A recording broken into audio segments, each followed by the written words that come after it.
Good evening, everyone. Welcome to Soldiers to Sidelines webinar, Coaching Legends and American Heroes. This is a series of webinars we do throughout the year where we get some of the best coaching legends and folks who have served our country together to talk about leadership and sports and things that are contemporary in today's world. And tonight we have three incredible guests who are each a coach, coaching legend, and American hero. I'm your host. I'm Harrison Bernstein, the founder and executive director of Soldiers to Sidelines, and we have an incredible night. So you heard us walk in to the song "You Remind Me," the remix edition by Mary J. Blige, and that's a throwback to a time when me and our three guests, we were so cool. We were fly back in those days. And this whole night is going to be about remembering what inspired us and what we loved about football, since we're all football coaches on this call here tonight, and how we can bring those things that we loved and the lessons we've learned back, because it feels like it's starting to slip away, and we'll set the tone with that here in a second. But I'm going to introduce our first guest. It's Coach Tony Coaxum, longtime friend and supporter of Soldiers to Sidelines. Coach Coaxum is the former head coach at Bluefield State College, which is an HBCU in Bluefield, West Virginia. Tony started the D2 program from scratch and had immediate success while playing mostly freshmen in his first season in 2020. He decided to do this. I tried to convince him not to. He took on this job and then crushed it right out the gate. It was so impressive what Coach Coaxum did in such short order with limited resources. Prior to Bluefield, he came from University of Northern Colorado, where he was a special teams quarter and defensive backs coach. And prior to Northern Colorado, Coach Coaxum served as the senior special teams analyst at Kansas under Les Miles. His other stops include a season with Central Michigan University as special teams quarterback and corners coach. He was with the Denver Broncos as an assistant special teams coordinator, 2015 to 2017. I believe you got a Super Bowl ring in one of those years with the Broncos as well. He was a special teams assistant with the Ravens prior to that, and he was a Army West Point linebackers and corners coach from 2007 to 2014, at his alma mater. Coaxum participated in the NFL Bill Walsh Minority Fellowship Program with the New York Giants in 2008 and the Tampa Bay Buccaneers in 2012. And one thing you're going to learn about Coach Coaxum is he is passionate about leadership and mentoring. He's a published author. I'm blessed to have his book called The Leadership Playbook. It's a simple guide, chock full of information from lessons learned. And it's a leadership guide from a former Army officer and Super Bowl champion. You can get this on Amazon, by the way. So go to Amazon, pick up his book, The Leadership Playbook. Coach Coaxum was a 3-year starter and cornerback for the Army football team, and he also ran track. He sits tied for 4th all-time for pass breakups in a single season, tied for 10th all-time in passes defended in a single season, and tied for 14th all-time in career pass breakups. He's a member of the Kappa Alpha Psi fraternity. Coach Coaxum graduated in May 2000 and was commissioned into the Field Artillery and spent his active duty time at Fort Bragg at the time, now called Fort Liberty. Coach Coaxum is a native of Charleston, South Carolina, and was recently inducted into his high school Hall of Fame. So he's married to Darian, and they have a son, Duran, and is serving currently with Coach Huff's son at Fort Liberty in the Army. So welcome, Coach. Hey, thanks for having me. Always great. Son's he's actually in Colorado now, out there in Jamal's neck of the woods at Carson. But thanks for being here, man. Always enjoy being in this forum, and thanks for having me. Can't wait for your insights. And joining Coach Coaxum is Coach R.B. Greene, another longtime supporter. Coach Greene presents on defensive backs at many of our football coaching certification seminars throughout the year. We're grateful to have him. He is currently in his 11th season at the Naval Academy and his 9th as a coach on the field. He currently serves as the Navy's corners coach. A lot of secondary representing here tonight, folks. A lot of smart, athletic folks. So Coach Greene spent his first 2 years as a director of player development, assisting Coach Niumatalolo and the officer representatives with professional development and molding of Navy football players to assume future positions of leadership in the Navy and the Marine Corps. Greene is a 1998 graduate of Naval Academy, where he was a 4-year letter winner and 3-year starter on the football team as a defensive back. During the 1996 campaign, Navy fashioned its best record since 1978 at 9-3 and registered a 42-38 victory over Cal in the Aloha Bowl. Consequently, Greene was named to the Blue-Gray All-Star Football Classic and was an all-independent selection. Coach Greene was born and raised in Atlanta, Georgia, where he attended Booker T. Washington High School. After graduation, Greene attended the Naval Academy Prep School in Newport, Rhode Island, before moving on to the U.S. Naval Academy. He was commissioned as a second lieutenant in the Marine Corps in May of 1998 and has completed his undergraduate degree at the Naval Academy. In July 2006, Coach Greene reported to instructor duty, serving as operations officer and assistant inspector and instructor for headquarters of Service Battalion 4th Marine Logistics Group, Dobbins Air Force ARB in Marietta, Georgia. During this tour, he was deployed to Iraq as a member of the 1st Marine Logistics Group G3 staff in July 2008. He returned from Iraq in 2009, only to depart to Marietta in July 2009 to further his career at the Air Command and Staff College at Maxwell Air Force Base in Montgomery, Alabama, where he earned a master's degree in military operational art. Greene graduated in June 2010 and was signed to 2nd Marine Division. Upon arriving at the 2nd Marine Division headquarters, Greene was immediately deployed to Operation Enduring Freedom and assigned to Logistics Officer in Regional Support Command Southwest NATO Training Mission. So as a member of the 6th Marine Regiment, Greene deployed to Afghanistan for a second time in December 2011 after serving a combined 11 months on Camp Delaram and Camp Leatherneck. The regiment returned home in November 2012, and he continued to serve as the Senior Logistics Officer for the command until his transfer to the Naval Academy, where he was able to begin coaching.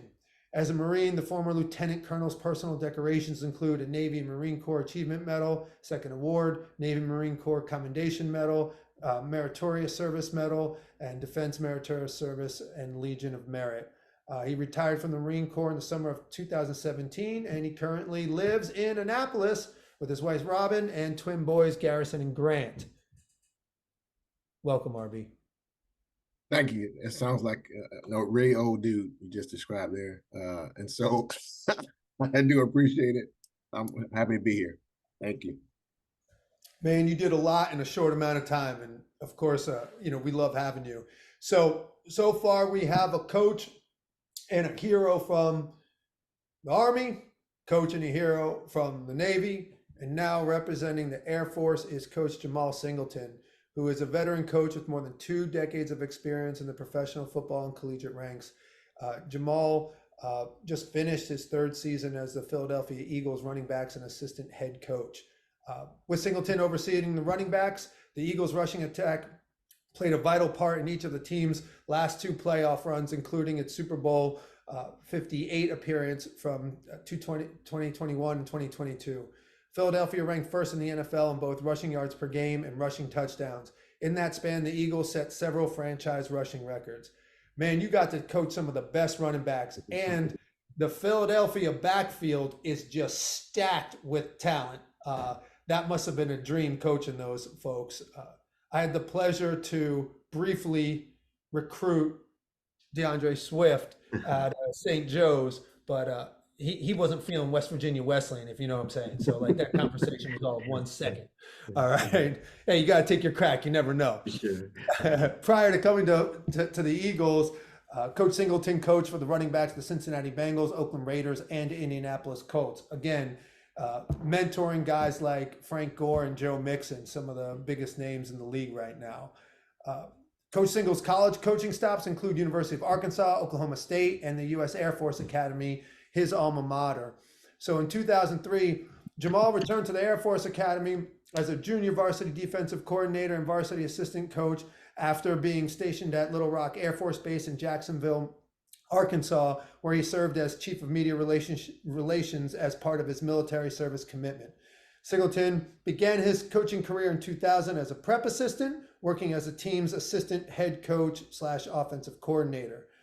Coach Singleton was a 3-year, 1996 to 98, letter winner at the U.S. Air Force Academy. He was one of just 6 players in program history to be elected a 2-time captain.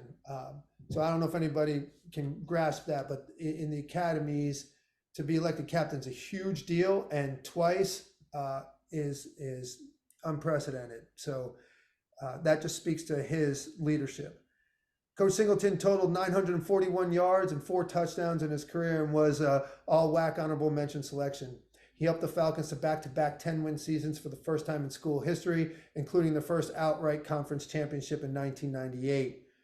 Coach was born in Turkey and is the son of a retired Air Force sergeant. So, Coach Singleton, so happy to have you here. Awesome, man. Just glad to be here. And I'd be remiss if I wouldn't give a quick shout out. I've got my high school defensive coordinator, Coach Don Lloyd, is plugged in. And then my college coach and just mentor and just amazing man, Coach Fisher DeBerry, on here too. So just want to give a quick shout out to those 2 great men that are a huge part of where I am today. That's a great segue, Coach, right? Because all of us, we're in this profession of coaching because of the guys like Coach DeBerry,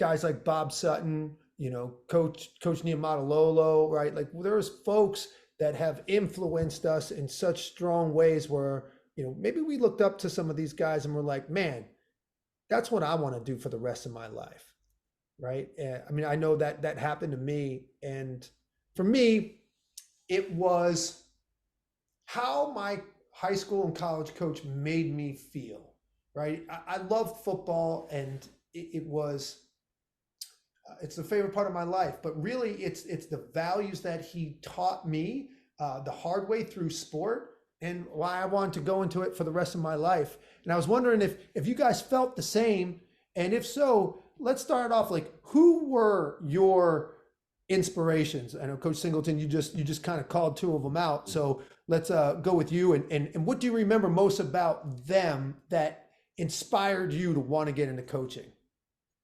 It's interesting. In high school, I look at the staff that I had, the coaching staff, and really just great men. And I feel like they developed me.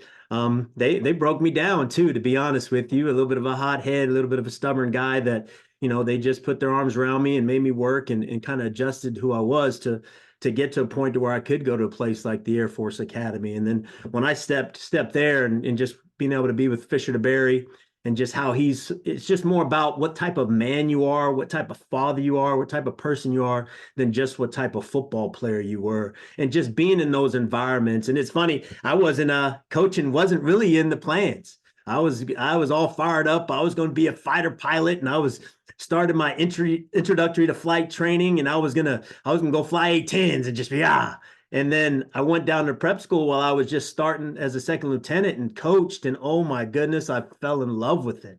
I still remember to this day calling Coach DeBerry, say, "Hey, Coach, I think I'm going to give up this pilot slot I want to try and coach. This is what my passion is." And I just remember his encouraging words and those things. So I jumped into being a coach without knowing if that would be a possibility. But those guys and just the foundation. And I think, anytime I speak, I talk about the high school coaches that I had, and then obviously the college coaches that I had that really helped me not only become the type of coach I am, but really the type of man. So just truly blessed to be able to have some great individuals that just continue to push me and continue to pull me and help me get to the point I'm at now.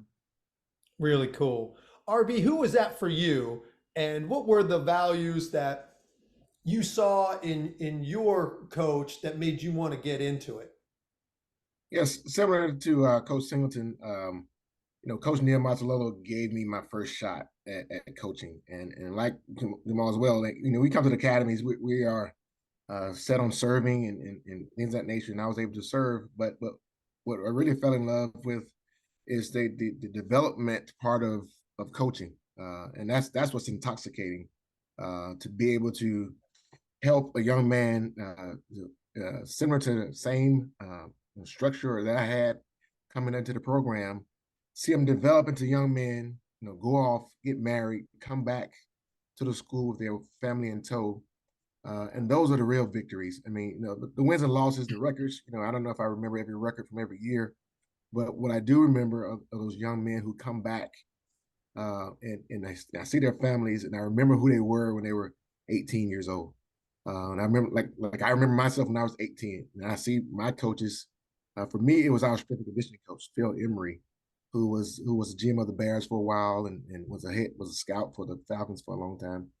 But if it wasn't for him, I wouldn't have graduated this place, and then thus I wouldn't be here talking to you guys either. So for those type of people, those men who didn't give up on me even when I was trying to give up on myself, who just stayed the course with me, even though I gave them every reason to turn the other way and to drop me off, they just stayed with me and helped me develop even when I didn't want to. So for those men, I owe everything to those guys, and I just want to do the same for the next generation of guys. Yeah, Coach Greene, I hear these values of resilience, perseverance, tenacity, this grit, and believe it or not, you can coach it. And it seems like your coaches have imbued these values in you, and you're forever grateful. Yeah, absolutely. Absolutely. So, Coach Coaxum, Tony, who's that for you? And what were those values that you'll never forget? It's kind of the same things. Mine is a little bit different just because, I didn't play high school football. Played football as a young kid and didn't play high school football. But once I was able to get into the prep school, played at the prep school, John Bonamego, who was our special teams coach at the time and recruiting coordinator, he was the guy that kind of recognized, hey, this guy's doing some things at the prep school and got me playing. And then the West Point staff I had, guys I played for, kind of turned into the similar to the college coach, the high school coaches that Jemal was talking about, where obviously with Coach Sutton going on to coach in the league for a bunch of years. My first position coach, Mike Loxley, who's been a phenomenal coach throughout his career, Bill Sheridan, Mike Sullivan. I mean, I can go up and down. All those guys went on to shape me and teach me how to play the game and how to do things the right way, and also help me in my career. And then, like I said, just like Jemal, I didn't plan on going into coaching route. I enjoyed my time. I wanted to be in the military, family, fellow military background, and I went to the prep school to kind of do in part under the prepsters there that my prep coaches did to me. And the guy who kind of really put it in my head to pursue this is on this call right now. His name is John Mumford. He was coming on to the staff when we were transitioning out, when Coach Sutton was transitioning out, and we were playing the Army JV team, and I was, coaching the defense there and going through the ropes of it, and he saw the passion that I had and things, and he came up to me afterwards and was like, "Hey, you're pretty good at this. You ever thought about doing this long term?" And that's kind of where it started. And he's also got to help get me going. And then one of my teammates who's also on this call here, Ben Kotwika. I was a freshman when Ben was a captain of our team, and when he got his first shot to the NFL, he was at the prep school and he called me, said, "Hey, I'm about to get this job up with the NFL with Coach Sutton. Hey, you need to apply for this prep school job." And I got it going. I didn't get the job there, but that started the way going. And Coach Mumford helped me get my first job back in college coaching, and at West Point. And those guys were guys that I called the first time I wanted to get into it. Bonamego, I called Ben, Mike Sullivan, Bill Sheridan, those guys that I reached out to, Bono, who I still talk to this day. All those guys, and I had a chance to work for Bono when he was the head coach of Central Michigan. So all those guys, I still stay in touch with them.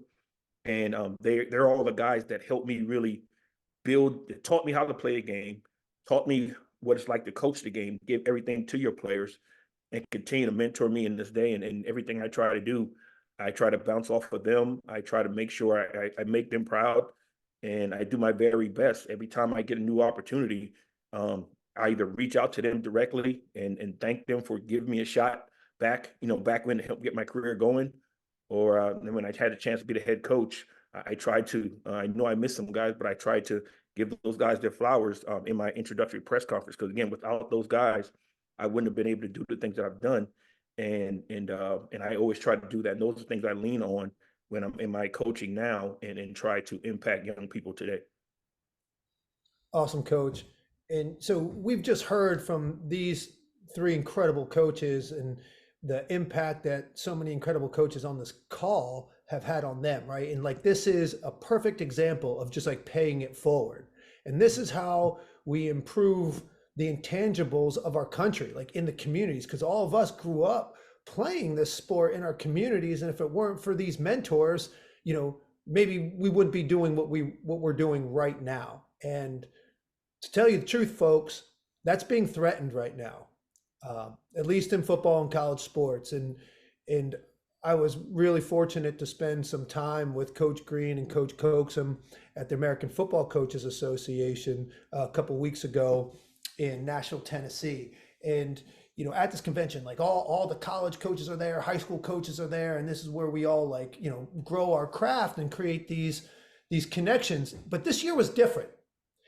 And as we walked around, we were getting approached by so many college coaches wanting to quit or wanting to get into the NFL. Who do you know in the NFL? I mean, we were watching Coach Singleton on TV just like earlier that day, and everyone's just like, man, I got to get to the league. And it had never been that way. And in fact, it kind of used to be the opposite. Guys in the NFL, like when I was coaching, it was like, okay, we would leave the NFL to get some of these great gigs at the collegiate level because it was about paying it forward in the communities. And the reason everybody wants to leave right now, like Coach Saban retiring, is because it's not fun anymore. And coaches are starting to feel like the sport has lost its way with the advent of the transfer portal, NIL, and these collectives right now.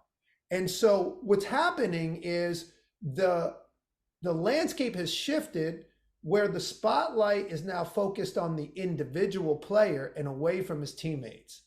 Right. And Coach Coaxum, would you mind like setting the stage of like what's going on right now? Like, because you did a good job for me on the phone talking about like how this all happened in like such a short amount of time.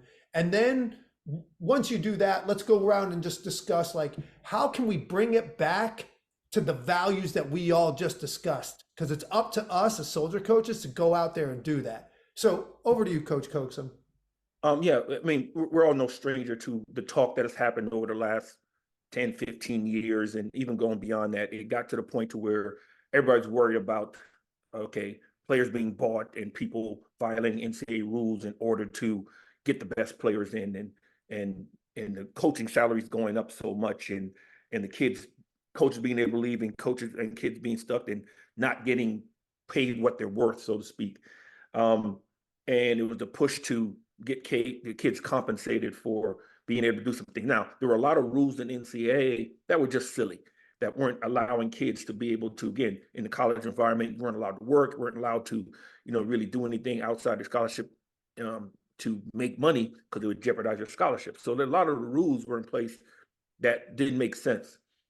So in all that push, and then in the instant gratification of the outside world telling them, you know, what you're worth and get your value, the whole thing with the NIL came up, and the true spirit of the NIL is a kid that's representing his program the right way, doing things, representing school and doing things the right way, being able to have a, you know, the local sports bar or deli shop to name a sandwich after him, or have or get paid to do a commercial.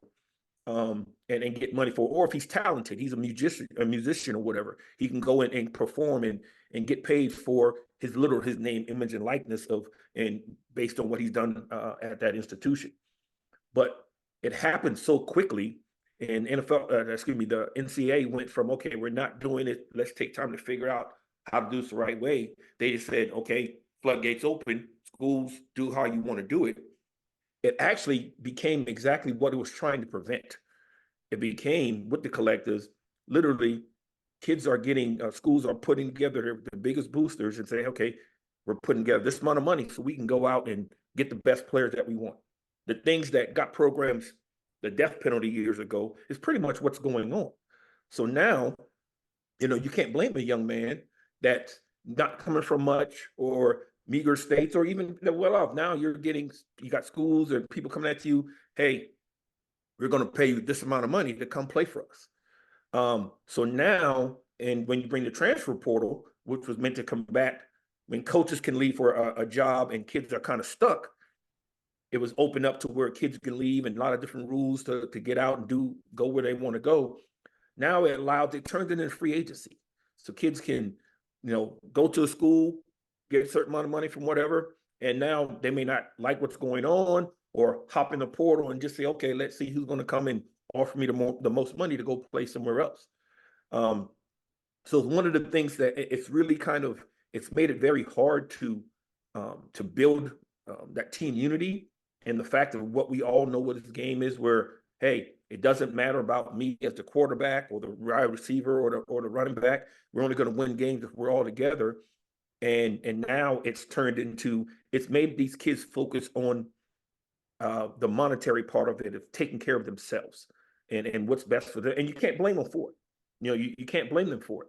But it's allowed the capitalism part of it and let's say the business part of it to really force these kids to look past the joy of the game and the things that we all grew up, what this game is going to teach you, and the life lessons that you're going to teach these young men. And that's what we try to build our program off here while I was at Bluefield State. This game of football is teaching about life, and it makes that harder because as soon as you challenge a young man, or you show them that you have to work for certain things, they have the ability right after the semester to hop in the portal and go somewhere else. And now the portal is a whole another beast because no one understands what it truly is.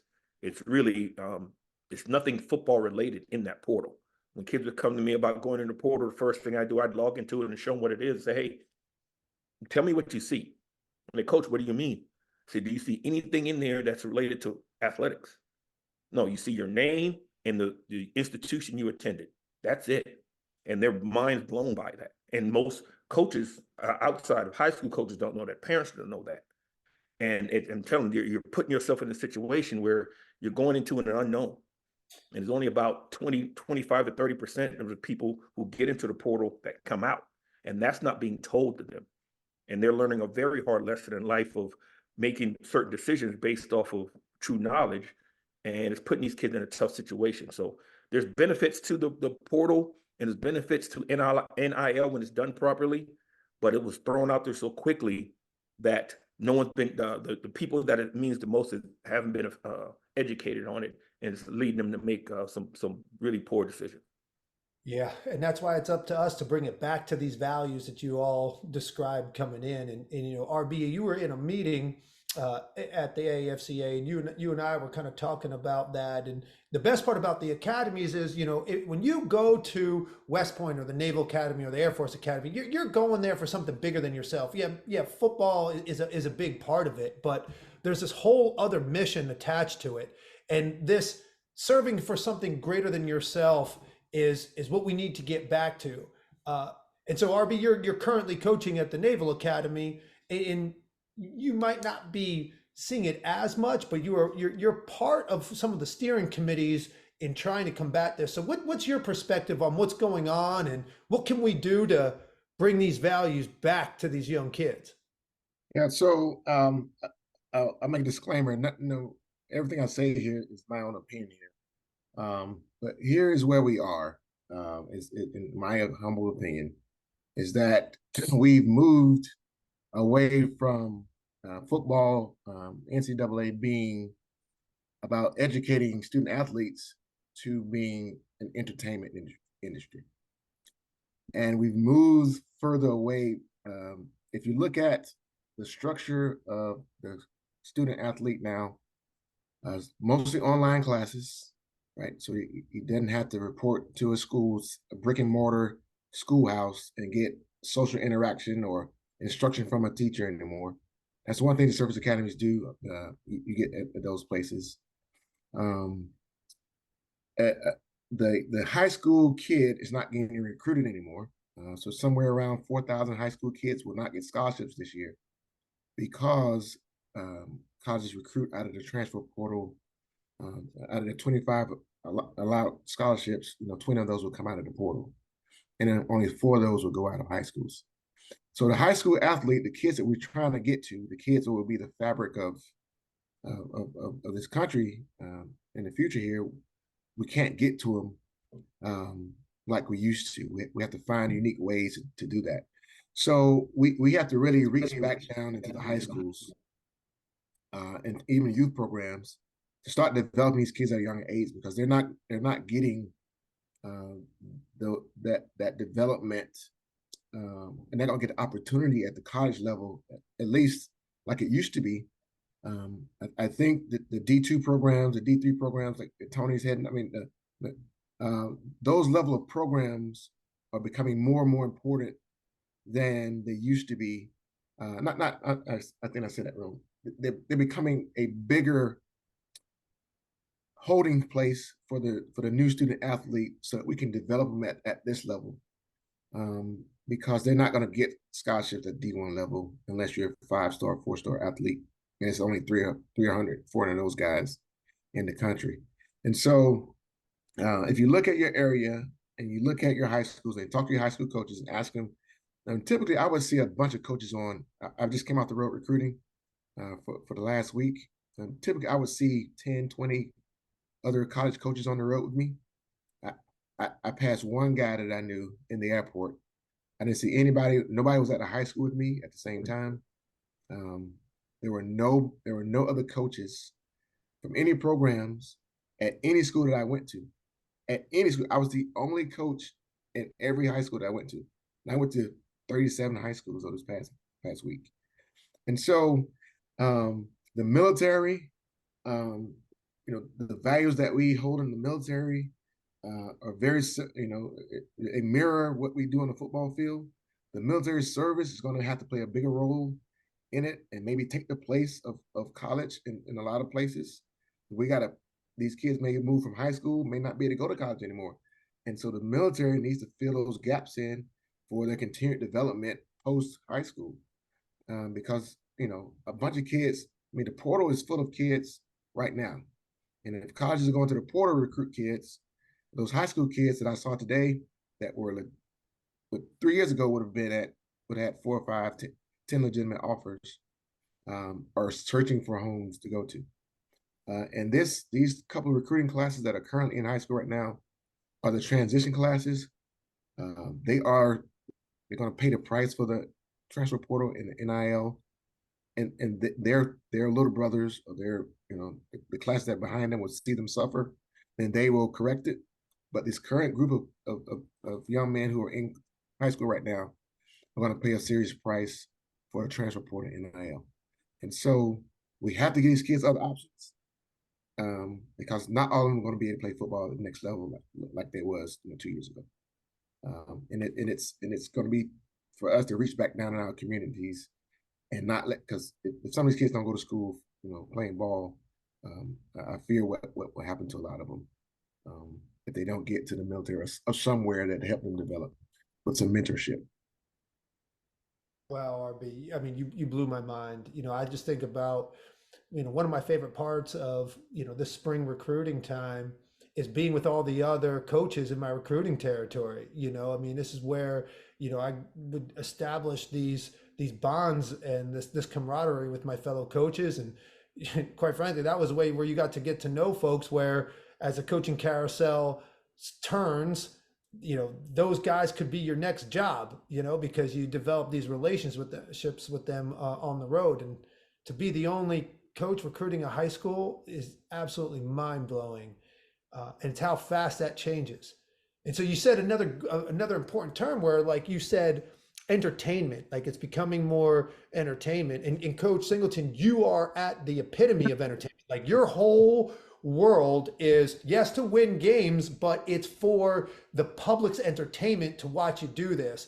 And as you hear Coach Coaxum and Coach Greene talk about this, and from your perspective, like what are you hearing from your players who are now getting into the NFL, and what are they thinking about now looking back, like to the guys coming up who didn't have these opportunities, where it's just hysterical. Like just so you guys know, like Arch Manning is making something like $4 million a year. He hasn't thrown a college football pass yet. And Brock Purdy's going into the Super Bowl right now. He's making like $960,000. So it's like everything's like upside down. So Coach Singleton, what's your reaction to all this? What are you seeing?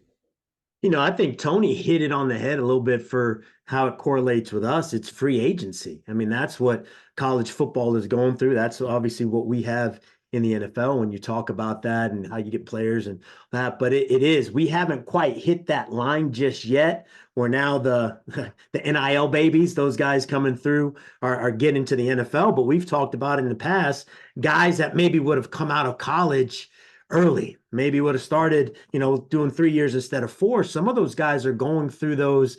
Well, you know what? I'm making this much money. If I'm not a first round draft pick, my signing bonus is this. I'm making more than that right now in college. So you're seeing a little bit of maybe these guys kind of staying in the college realm a little bit longer, which again, I think is having that adverse effect that we just talked about. RB was saying is now, well, these guys are staying longer. So now there's even fewer scholarships left at a college. And it's almost, I mean, it's cyclical. It's just how it's happening with those type of things. So we haven't felt it really. And when guys come here, it's the fortunate thing. Well, it doesn't matter what your NIL deal was, or it's all new here. It's all about what you do in the NFL and the league. But it is, college has become like that. And I think the piece that you mentioned earlier also is I've gotten, now you continually get calls and texts from guys, but this year has been unlike any year of the amount of guys who, hey man, if you hear anything, if there's a spot that comes open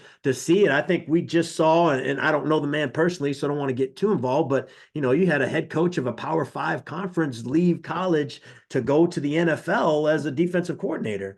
And it's because of that. And I think where our high school coaches and our college coaches now are even in a tougher spot, that they need probably to be even bigger mentors than what we were or what guys before us were, because they are dealing with an entirely different animal when it talks about that. Guys that can come in, guys that can leave. I keep going back to my experience, but one thing I was blessed with at high school was the continuity of the staff. Those same guys were there. In college, the continuity of the staff, those same guys were there. We didn't go through many coaching changes when I was in college or in high school. Well, now it's not coaches changes. It's almost like scenery changes. Guys are going to different places and playing for 1 year at a place. And, I got guys that, big text thread with my former players because we spent 4 years together. I don't know what it's like if you play 1 year at one school, 1 year at another school, and who knows what's next. So there's a definite issue and there's a definite problem. And I think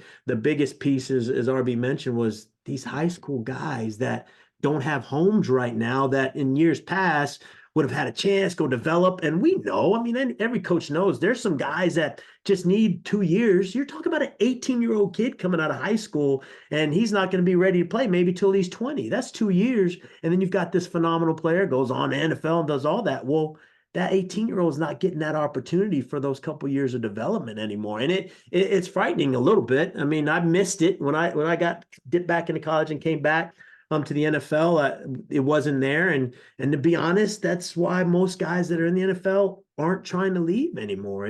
We got free agency. We know how to deal with that. We know a plan, but we don't have to deal with a guy decide, you know what, I'm leaving next year. Well, you're kind of under contract, so you can't. So it's a whole different ball game. And I feel for those guys, for the college coaches. I feel for the high school coaches that are sitting down with their players and, man, I know you haven't got any letters, you haven't got any offers, you ain't got to go, and trying to figure out, okay, how do they help them navigate that next step after high school? And it's sad, to be honest with you. Great perspective. Hey, Harrison, can I add one thing really to what RB was talking about with out recruiting? It puts it in a nutshell. It directly what he was talking about. National Signing Day is the 6th, like next Wednesday or 2 Wednesdays from now, wherever it is, right? College coaches right now, they're done with the 24 class. These guys they're going to have their little shows and do their things for the National Signing Day, but they're not worried about any kids signing right now. They're already working on the 25 and 26 kids. Now, it used to be now there's 2 signings. It used to be the big schools would kind of only know they're looking for those 1 or 2 guys, but they'll still put a lot of hoopla in it. But even down to, the MAC schools, even FCS schools, they're not, signing day for the 24 class. And the sad part is these kids in the high school, these unsigned seniors right now, A lot of them still feel they're signing with somebody on signing day, but they're not. They're expecting to get that letter in, and a lot of these kids gonna get heartbroken in the next couple of weeks because these coaches have already gone to the portal and found the kids that they need for that, because they got their 24 kids in December on the 15th on that signing day. So one of the big things is that college coaches that are on there, excuse me, high school coaches that are on here, get your kids to not get out of this mindset of that D1 or bust mentality. All right, that's BS. That's so far gone.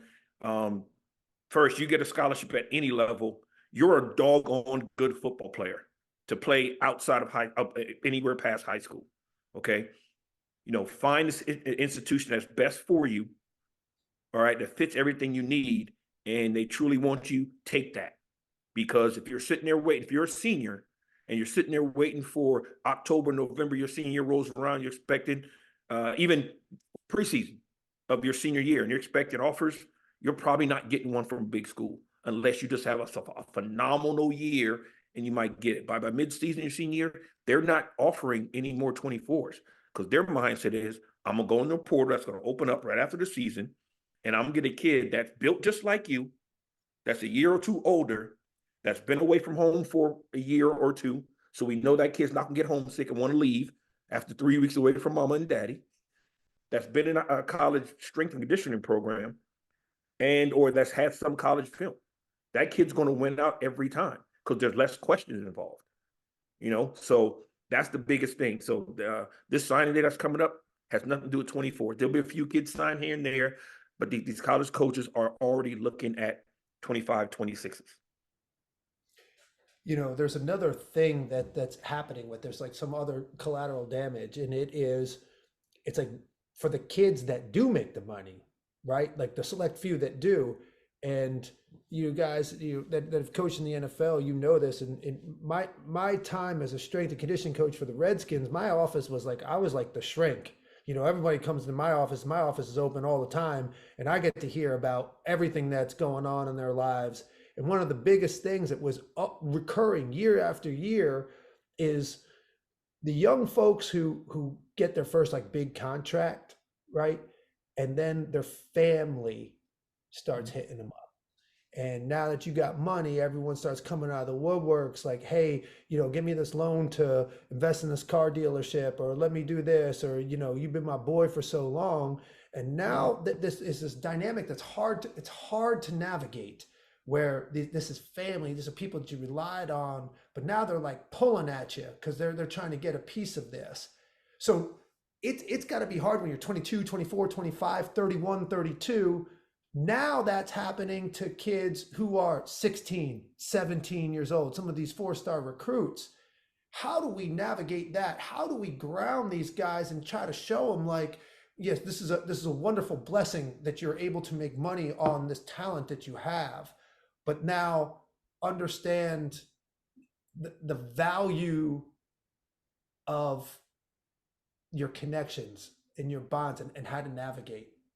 You guys have any thoughts on that, or have any experience with that yet?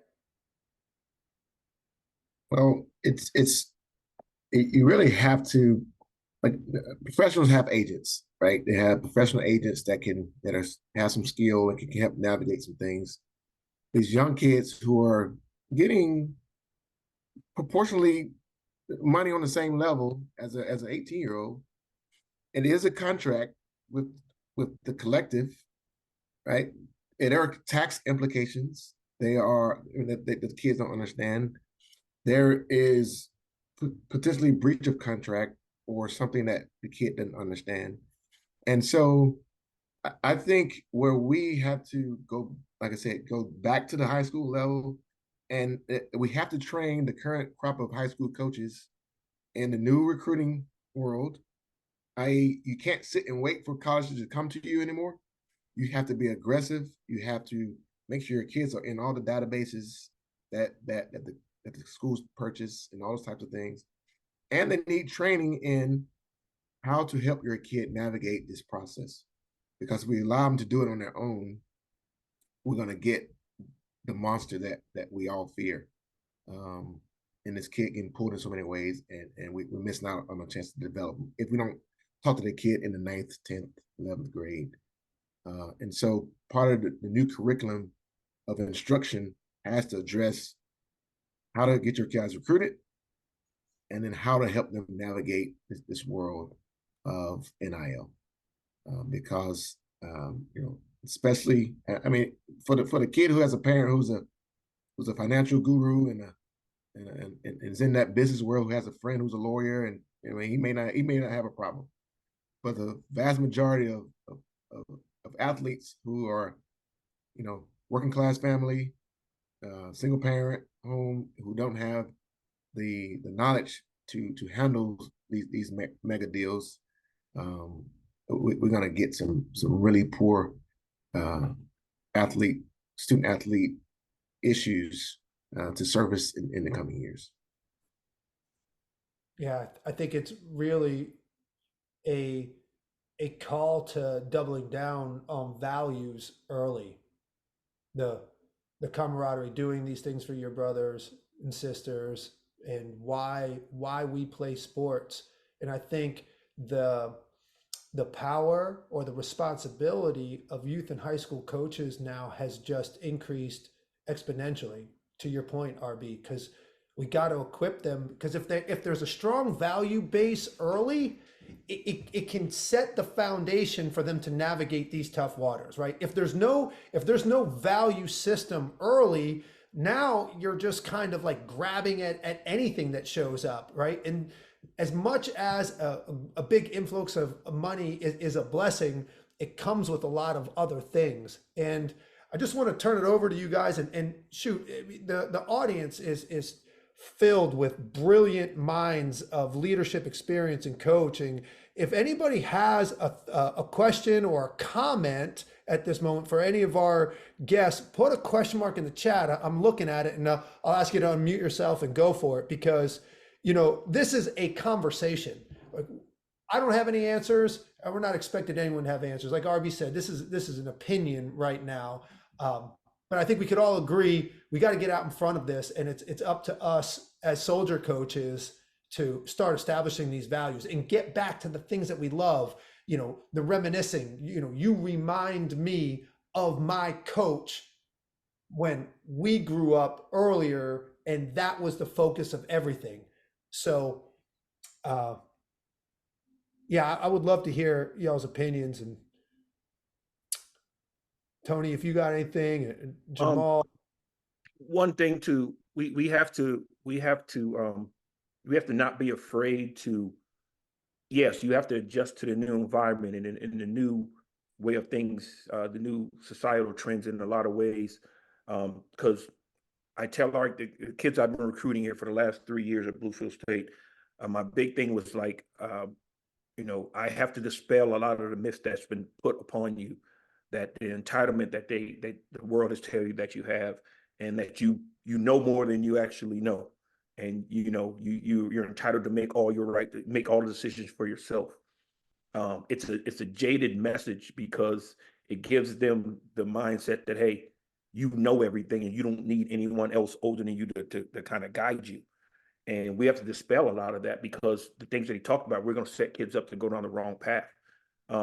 So we have to be able to not be afraid to, while we're embracing the new way to do things, as coaches being able to hold the line and understand that, hey, yes, you are, these things are true to an extent, but you have to be able to let them know what the real world is, and how these type of decisions, these type of things are going to impact you that you're not being told. Because all they're being told are the stories of the Caleb Williamses, of the Arch Mannings, the Quinn Ewers. They're only shown those things. That's all they see. And in the athletic mind, as an 18-year-old, 17-year-old, your athletic arrogance is at an all-time high, where you automatically think, yes, I'm as good as that guy. And that's what we want them all to think. We all want them to have that mindset. I'm just as good as that guy. But where it goes wrong is they also think, well, that means, yeah, he's getting that at Texas. I'm at Bluefield State. I should get that too. No, bro, it doesn't work that way. That's not how it works. So you got to be able to willing to challenge them and let them know, yes, certain things you are able to do, and you should be able to speak your voice now, but there's pitfalls to this thing, and let them know how the real world operates in order for them to get that. And the last thing with high school coaches, please, please, please, you have to educate not only the players but their parents. Talk about the recruiting process, get them recruited properly. Let them understand the things that have to get done. Make sure they understand the difference between, cumulative GPA and core GPA. All right. To play NCAA sports, core GPA matters. We don't care what that cum is. It's the core classes. Let them understand what the eligibility center is. Get that stuff done. Make sure they know all those things like that. Stop worrying about the actual recruiting process and take care of the things that you need to take care of in order to get recruited. That's just as much of a big thing.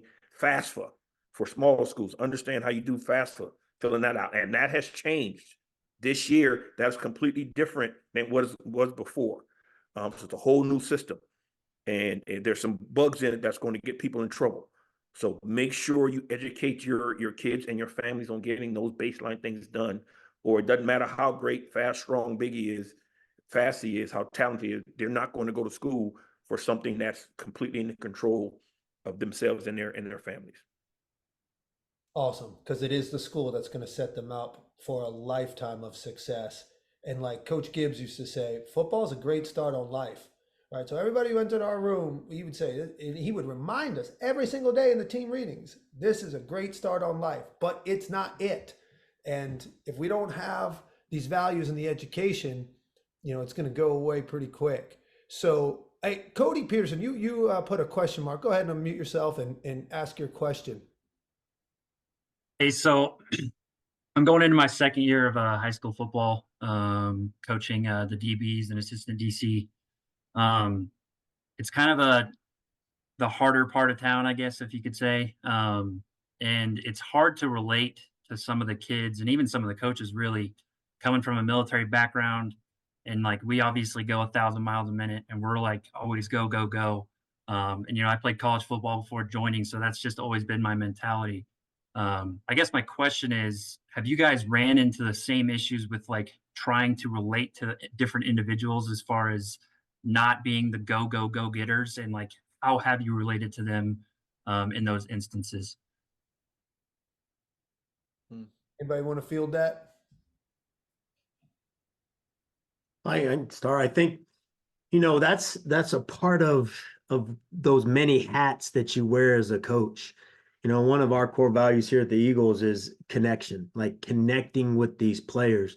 And sometimes that's going to mean maybe you stepping out of your comfort zone to kind of meet them at a spot that they're comfortable with. And being a military, I know sometimes in the NFL, when I come up, people are, oh, he's a military guy. He's going to be all hard. He's going to be sharp. But, I think I've been able to adapt over the years to kind of meet guys on their ground. It's different here. I mean, you got guys that have families making money, but you look at their age group, they're still pretty young. There's still guys in the NFL that come from all walks of life, all different parts, different backgrounds, different areas. And in a room, you could have somebody from the South, somebody from the North, just a different mix of guys. And I think it's truly making that connection with them on a personal level. The football will come, that piece is coming, but it's being able to connect on that personal level. And what I've always found is when they feel like you trust them, they trust you, and there's an actual relationship, those are the guys that I've been able to coach 10 times harder than anybody else, because there is that connection. They know, hey, you know what? This guy actually cares about me as a person.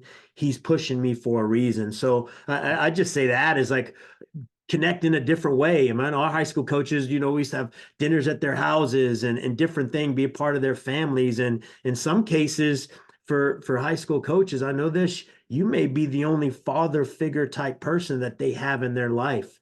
So just my opinion on that is just try and reach them where they're at. And that may be, you got to change a little bit. You got to do a little different, maybe turn on a different song in the meeting room or something, just to kind of reach out to those guys. Cause it's not hard. I mean, it's not easy. It's definitely going to be hard because you're going to have to wear multiple caps. And high school coaches, I mean, you guys have it the worst. It's just, there's so many things that you're dealing with, the development of a young man, that they need some guidance, and they need somebody. Sometimes it just needs to give them a hug and say, hey, let's go. We're going to do some work, and this is going to help us all out.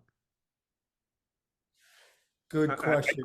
I think just to add to that, I think the other part of it, just like what Jemal was saying, we as coaches have to understand that we initially have to go the extra mile in order to, and we have to do more straining to get them to be the best version of themselves. And it's like, again, you've got to get to know what makes that individual tick. I was a DB coach as well. I played DB, and I had a room of guys where one kid, I could call him every name in the book and go, because that's what he understood. That's what got him to respond. And the kid sitting right next to him, I had to talk softly or I was going to lose him. And you can't just be, well, that's just who I am as a coach. Then you're not a coach. You're not a leader. You have to, it's not about you being comfortable. It's you getting to the point that makes that person be the best version of themselves. And that's not being favoritism. That's not, picking sides. That's called leading. That's called getting to the point of, what's your ultimate goal? To be you and just be a certain way? Or is your goal is to get the best out of every individual in your room that you're coaching, you're responsible for? And you have to do that slight, and you can adjust those things. You can still hold everybody to the same standard, but how you get them to process and get them to get their best out of them, it's going to be different for nearly everybody in your room. And that's the hard part as a coach, as a leader, finding out and being able to push that extra mile and strain yourself, come out of your box, so to speak, in order to figure out how do I have to get, I got 10 guys in my room. What do I have to do to get all 10 of those guys to be in the best version of themselves? Awesome. Great responses. And folks, we're coming up on the top of the hour. So Richard, Diego, I know you have questions, and I appreciate that, but we're going to start with our closing remarks, and just so we can get everybody out here on time. RB, as we reflect on this whole discussion that we just had, and I appreciate your opinion on everything, what remarks, if any, would you like to leave us with? The high school coach, and that title is a heavy one, is or has become even more important than in years past. We really have the country's future in our hands at that level, and it will help determine the future of the young men who are going to lead our country in the future. And I know it seems overly simplistic in that, saying it that ways, but the reality is that sports and football in particular has served such a purpose in developing young men in our country, whether they went on to play football at the next level or not. We've learned how to work through sports, how to be a team member, and that things like so. And it's so far beyond the X's and O's that it is a really, you have to invest and sit down and to learn all the new nuances to developing your kids to get to the next level, that you have to really kind of educate yourself on all these new things, the new processes, building relationships at the next level, building relationship with military recruiters, allowing them to talk to your kids, giving them other opportunities and avenues to advance their lives beyond the high school level.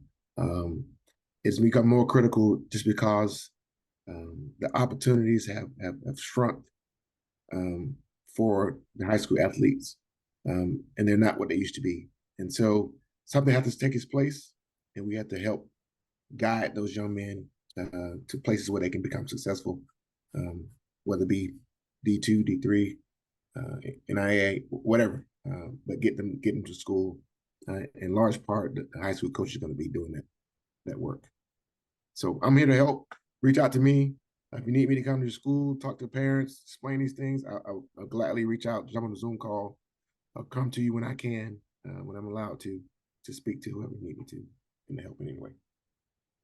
Awesome. Coach Singleton, any parting remarks? Yeah, I mean, we're all talking about just the tough job that high school coaches have, and I guess just honestly for me, from the bottom of my heart, I just want to say thank you. And I think sometimes I know you could be stuck in a world where it's almost a thankless job. You pour so much of your time in your life, you take away from your own family to invest in someone else's family, and sometimes it doesn't seem like you're reaching or doing that. But you meant the three coaches on this call that are kind of talking go back to some of their high school coaches. So don't for one second not think how important the job is and how important the role is that you have, and how you may not see the fruit now, you may not see it for a while, but you are sowing some amazing seed in the lives of these young men and women in their high schools, and just continue to stay the fight, and be strong with that, and know that at the end of the day, you are doing a very noble job.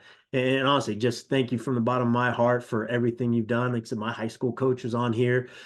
Just amazing things that I was able to do there because of that. And I think that's the important piece. But I think you guys you have a hard job. It's not easy, but it is an extremely important job. And I just want to say thank you. Thanks, Coach. Tony, take us away. Again, thanks again for always having me enjoy being part of this. Again, echo the same sentiments. High school coaches, you guys, don't let anyone devalue your work. Again, the biggest thing I want to impart is just to let these young men know, you're here to help them. And again, don't shy away from, not letting them fall into the trap of always getting the pats on their back and the greatness that they're told, and people tell them how great they are and things like that. Let them know that's not what the real world is, and always continue to teach them the hard things and let them know the difficulties in life, and that's going to go a long way.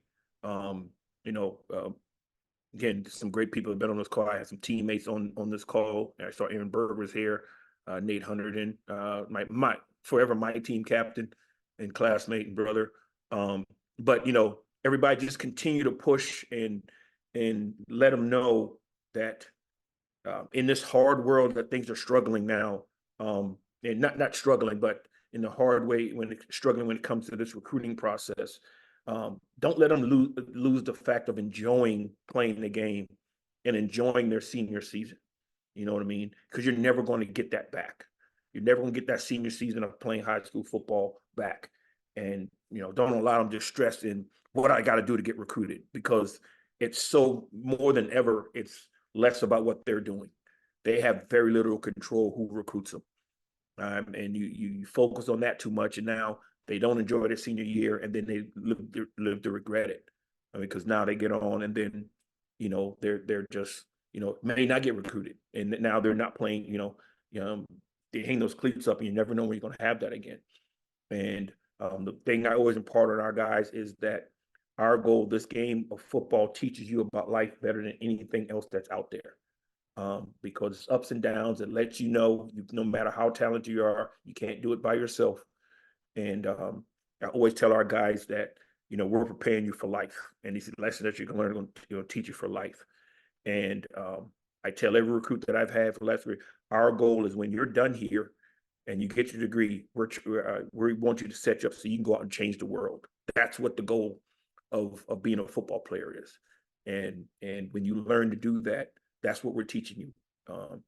And that starts with you as high school coaches and little league coaches. Impart on them that what you're doing, you're helping them to get to the point to where they can go out and impact this world in a positive light in all shapes and facets.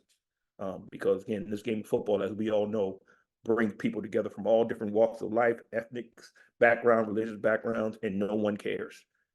Just like in the military, I don't care what that guy next to me looks like, or where he's from, or their religion beliefs. You got to have my back.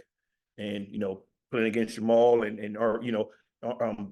the fall, I hated Air Force, I hated Navy, but at the end of it, on the other side of that thing, when things got going, I love to see those we Army guys. We love to see those Navy ships coming in, and we see those A-10s flying above, because we all got our backs on the other end of it, and that's what it's all about. So, thanks again, and go Army, beat Navy and Air Force. Yeah.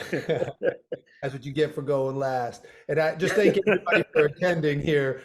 What an unbelievable conversation to have an open and honest conversation about this. And it's only possible, these things are only possible because of our donors and sponsors that allow us to build a bigger force of soldier coaches going out to change the world, Coach Coaxum. We are doing this. And I challenge everybody here, anybody you know that's got to love sports or wants to affect younger kids, get them involved in Soldiers To Sidelines. We need to create this army of soldier coaches, bringing these values back, and it's up to us. And we had 3 great ones on the call today, setting the standard. So thank you guys so much, and I hope everybody has a great rest of your night. Good night, everyone.